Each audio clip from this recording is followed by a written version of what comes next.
Well, that's the hospital.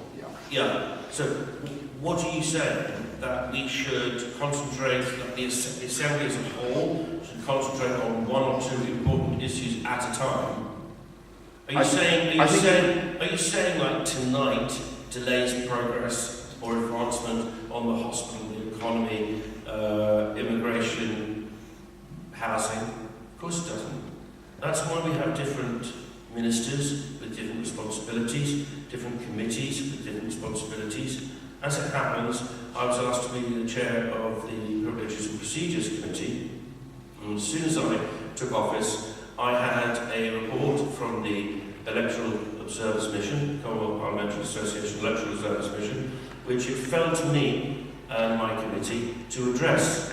Now, it was a decision of the previous PPC under the chairmanship of Len Norman, Constable Len Norman, who brought a proposition to the States allowing our electoral law to be amended in such a way that we could invite the Commonwealth Parliamentary Association observers to the island to look at our system. Now, nobody objected to that in the Assembly.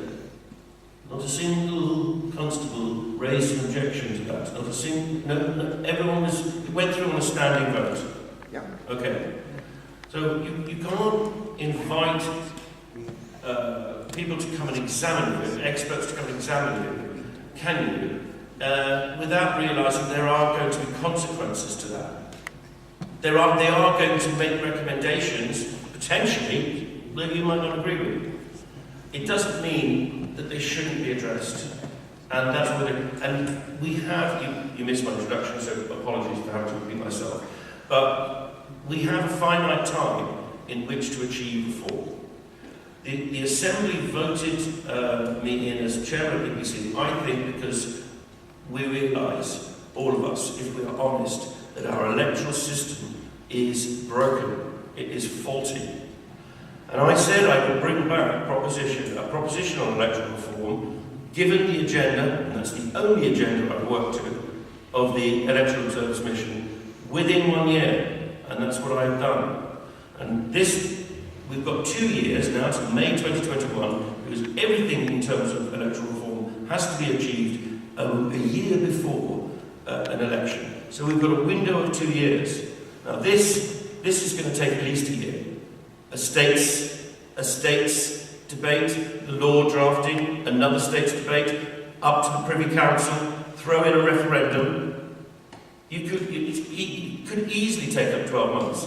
But what it will not do is it will not delay any progress or advancement on any of the other important issues, housing, immigration, the economy, cost of living, for regions. It won't physically delay any of those considerations. All of those points I accept. My question was, what do you have in the way of statistical evidence about the public? Do the public actually want this now? I think we've done an awful lot of work looking at why people don't vote. Jersey's got an exceptionally low voter turnout despite all our best efforts to encourage people to vote. And we fantastic event for parliamentarians, and nothing brings it more sharply into focus how we are viewed by the rest of the world. We are viewed by the Commonwealth and beyond. People do look at our system, and we can't turn our face to the world in terms of democracy. We cannot do that. We can't be in breach of our being a signatory to the European Convention, Venice Commission, the United Nations Convention on this issue. We can't be doing that. We don't want to be in that club of nations that doesn't comply. It's a dirty barrel. We don't want to be in that. And especially when we're asking the world to come and trade with us in our financial services system. I'm not going to prolong this too much longer. Would you like to talk about the constables in the states issue? Well, I mean, the first thing I would disagree with the last speaker only insofar as the constables do not vote on block all the time. They're quite likely to vote on block on this issue most of the time. But who knows? I think there there is, I think your film in particular puts the matter so clearly that I'm hoping that the more people in Jersey who see this film, and I've just tweeted to encourage my followers to watch it if they haven't seen it already, it really does put the matter very clearly, and I think it's inescapable, the logic that we should have fair elections, and I think you have the other advantages of the slightly fewer states members. That will please a lot of people who think we are over-governed. And I think every election being contested. If people think I like being uncontested, but I would much rather face an election every time. And I think so. There is so much good in your proposals that I would hope that we will get more constables to see the light and to accept the fact that all 12 constables under this system could be elected. And in fact, one member who doesn't like these proposals said they thought it was unfair on ordinary members because the constables would have an advantage at the ballot box because they would already be known in the district as constables. And it's quite likely that actually the constables will push out, if this goes through, that they will push out good, potentially good deputies, and it will take a couple of iterations of this model for the electorate to really wise up to the fact just because a constable doesn't mean you make a good deputy. So I'm hoping that I'll certainly do my best to get the other constables on side. I'm not always successful in doing that, but I will certainly do that. I would hope that we could make another presentation to the Constables Committee as part of this process. I know that your first presentation didn't go down that well, but you didn't have the film to show them. They're like, who likes good film? Personally, last night, St Helier. Could I ask you, whilst you've got the mic, because obviously what we're getting is the claim from a lot of the constables, and they put banners on the lawn, and that's good that they're getting involved and drumming up stuff. The idea that the parish system would be, dealt a fatal blow by the constable not automatically sitting in the States. I don't see that myself, and obviously I've very got strong connections to parishes growing up, and I believe that the constable derives his or her authority from being the constable of the parish. We call them mother or father of the parish, and we decorate them with chains of office, and we love it when they come to our funerals, and we love it when we go to their Christmas drinks, and we love it if they run their parishes well, and if they do put a speed limit sign up on a road outside of the house, and if they do keep our rates low. And that's, I feel, where the constable derives, and also they're great hosts of social events, like we have in St Helier. So that's what I feel, but when I go to the country parishes, I have and I will get the claim always that this is the end of the honorary system. The honorary police collapses, the whole parish system collapses, whatever that is. What do we say to that? Well, I think the first thing I already said is that it's quite possible for the constables to be returned in these wider districts when they stand as deputies. So I don't think, you may get a situation in the first election where perhaps 10 out of 12 get in, and then the two who are not in may feel a bit like they are second-class constables. But I don't think that will be the case, and I'm sure it will be the case in the constables' monthly meetings. Any more now than it is that some constables are ministers in the country.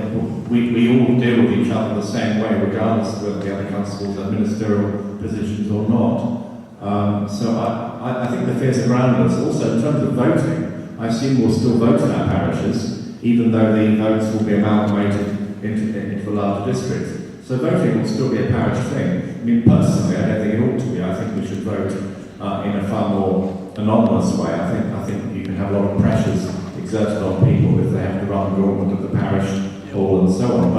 But people who think parish voting is important can rest assured that it's certainly going to be with us until someone tells us that actually there are better ways of encouraging voter turnout. So no, I don't think it will affect the honorary police. I don't think it will affect the way the constables behave as a group. And I think will give them legitimacy, which they don't have at the moment, and that's surely a more important thing to strive for than to worry about some some vague threat to the system. A legitimacy and a mandate, and they can, so many of them will stroll back into the States after this, if this system ever came to be. Okay, let's hear from the floor. Anyone else? Yeah, what happened with these new 9 constituencies? I couldn't disagree more. I think that the senatorial election really has been killed off by the general election, because you no longer get experienced politicians, that's the idea, having a go at becoming a senator, because they generally had a free go 6 weeks later. They retain their seat. Now it's a general election. It's a much tougher decision, and you've seen experienced people fall. So I'm not saying we should go back to giving them a free go, but what it has done is it's disincentivised experienced politicians from standing for election as senator, and it's incentivised, and I never use the term time wasters, it's incentivised new candidates which might be better off standing in a more local election where they can get known locally quicker. So what you have with the senatorials is moving to a system where the person who has name recognition, who has local profile, possibly by already being a politician, is generally going to, in the senatorials now, I feel, stand the best chance. And I think we've got, I think, 9 real elections in 9 constituencies in this island, where the population of each constituency will be voting for 5, or in one case, 6 candidates. There wouldn't be other candidates happening, like senators and councillors. It's 5 representatives for the Assembly. I think there could be 5 meaningful elections. And I think that single-seat constituencies are a disincentive to stand. If you look at the multi-seat constituencies of St Helier, 1, 2, 3 and 4 is the biggest one with electing 4 people. It always has an election, and has had at least till 1990, and I'm sure we are before that. It always has an election, and the amount of people standing has hovered between 6 or 7 up to 11 or 12. So you haven't had the 20 plus that you're predicting, John, which does happen currently in the senatorials. Any more questions? Any more thoughts?